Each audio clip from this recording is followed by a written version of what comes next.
In today's video, I want to go through a few things that you can do to give your mind a bit of a reset. I feel like when it comes to mid-year and we're talking about decluttering our spaces and setting new goals, sometimes actually paying attention to your mind and the chaos that's going on in there, it can kind of get forgotten about. That's why I wanted to make this video. I wanted to just encourage you to give yourself a little bit of time to honestly de-stress. I feel like the more that's going on in my mind, the more stressed I feel. Even if what's going on in my mind is not important, it's not anything stressful, just having that constant stream of thoughts, it stresses me.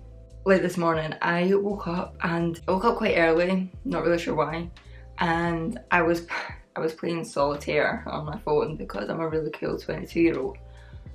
And there was so much going through my head, and it was bits from TikTok trends, it was random parts of songs. My brain started putting songs together that don't go together, and that along with having an argument with someone in my head. You know, do you know those arguments that you have in your head that like, they're not real arguments, you're not ever going to actually have them, but your brain's just like, do you know what, we're just going to get this off our chest now.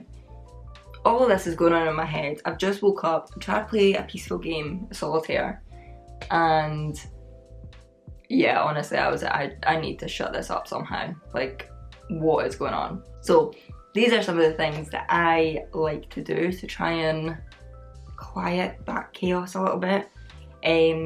Obviously, you're always going to be having things in your mind, thinking about things, and that's just human. But there's definitely things you can do to make it a bit less chaotic. I'm using chaos, the word chaos, so much in relation to this topic. And if that doesn't tell you where I am mentally, I don't know what will. So the first thing, and you can do these in any order, it does not matter, but this is kind of the order that I like to do things in. The first thing I would do is to sit down and focus on something, just one thing. This can be in the shape of a meditation, it could be an affirmation track, it could be a song, it could be reading something. The point is you're focusing on one thing so that your mind's not really able to just wander, because you have to keep bringing it back to this thing.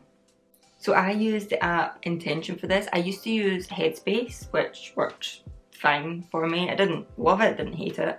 But now I use the Intention app, and I'm sure you can there is some free meditations on there and affirmation tracks, as well as the paid ones. I've got the paid subscription, but I use that, and it's meditations and affirmations that work better for me than just the silent meditations that you just have to keep focusing on this wee noise that comes in and out. So pick something, whether it's a song, a meditation, an affirmation track, maybe even something to read, but just remove yourself from any kind of situation that you're in and sit on your own and just focus on something.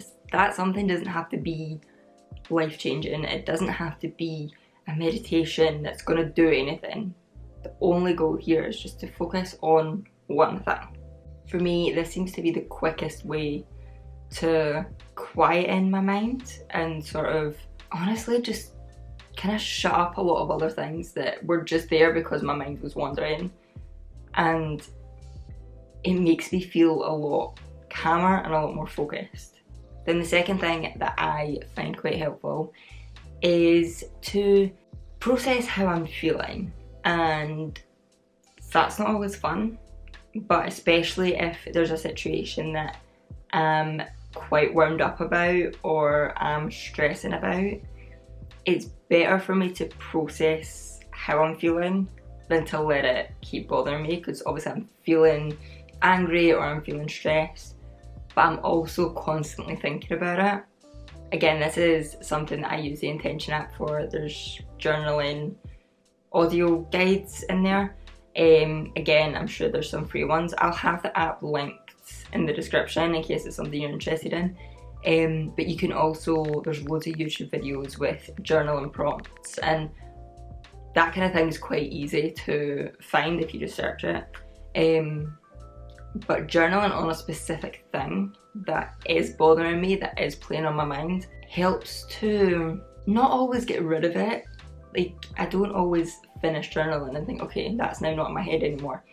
But it can kind of change the way I'm looking at it. And if I'm looking at it with more of a positive or even just a neutral mindset rather than a negative one, then I already feel a bit better and I'm not constantly thinking about it because it's not a negative thing anymore. I feel like we always think about negative things more than positive things. Being able to just take some of the negativity out of it and process how I'm feeling, let myself be angry, let myself be stressed, and like actually deal with those feelings, it helps to just get some of it off my mind and make space for me to focus on other more important things. And the next thing that I find so helpful, I've spoken about it before, I've made videos on it before, and that is to do a brain dump just of all the tasks that are on my mind, all the things that I'm thinking I need to do, events that are coming up and all that kind of thing. Sorry, I got distracted by a bee. All that kind of thing. I like to get it down on paper because I get stressed that I'm going to forget something. Even if I don't forget it, I feel more at peace when it's written down. So I will have the video linked where I go through how I get all the tasks that are in my head onto paper and into a system that helps me actually deal with them. But basically, write everything down, everything that comes to mind, write it down, and then from there you can figure out how you're going to tackle it. But now it's not in your head constantly reminding you that you have to get it done. So once you've done that and you've got to a point where your mind's feeling a bit clearer, you're feeling a bit calmer, you want to try and keep that feeling going as long as you can. And to do that, try to limit the things that are getting your attention. This could be things from making sure you turn off all your notifications other than the essential ones. It can be setting limits on when you can access certain apps. It can be even setting boundaries for when you're available for certain things and when you're not. Anything that you feel clutters your mind, find a way to sort of put a block between you and that thing. Even if not all the time. Like, I'm not telling you to delete social media and don't consume anything, only create things. Like, that's not, I don't want to live like that, you don't want to live like that. But having a bit of a block so that you're not mindlessly adding more and more clutter into your brain and into your mind, it's gonna help just to keep things feeling calm, feeling less chaotic, limiting what is actually getting your attention, and sort of prevent you getting stressed and feeling like your mind's cluttered before you actually get to that stage. So I hope you enjoyed this video. If you haven't seen the rest of the videos in this series, I'll have the playlist linked on the screen and in the description, and I will see you in the next video.